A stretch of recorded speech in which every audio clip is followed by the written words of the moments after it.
Полска. Украински војници учат како да управуваат со германски тенкови.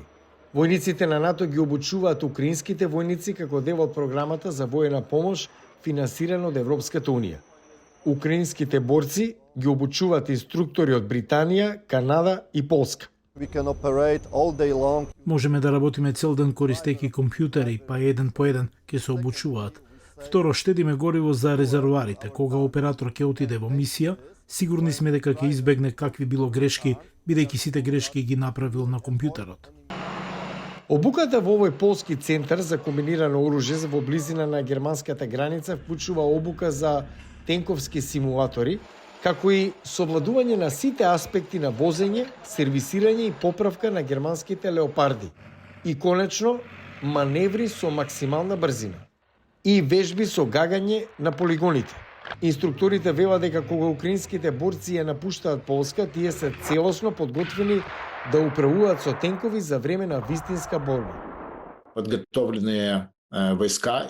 Колку подобро се обучуваат трупите, единците толку се поефикасни на бојното поле.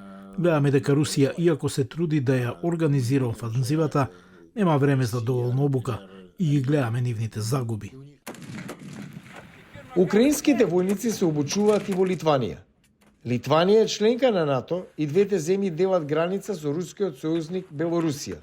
Овие тековни вежби станаа многу поинтензивни откако Русија ја нападна Украина во февруари 2022. Во последните 2 месеци, помладите офицери на вооружените сили на Украина се обучуваат тука. Some of them experienced NCOs already. Некои од нив веќе имаат борбено искуство, но има и некои кадети кои немаат доволно воено искуство и основно знаење, а за време на овој курс ги обучуваат повеќе или помалку на исто ниво. Голем дел од оваа обука е фокусирана на овие команданти од среден дострел, кои неверојатно ќе бидат на фронтот, учејќи ги да донесуваат брзи одлуки, да бидат тактички флексибилни, лесно да соработуваат со сите трупи на НАТО. The primary goal of NATO.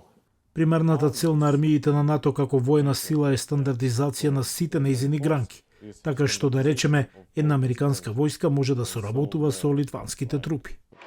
Запознавањето со процедурите на НАТО е дел од желбата на председателот Володимир Зеленски Украина да биде дел од НАТО. Зеленски верува дека тоа е еден начин да се гарантира траен мир со Русија, но исто така призна дека полноправното членство во алијансата не е остварливо за време на тековната војна.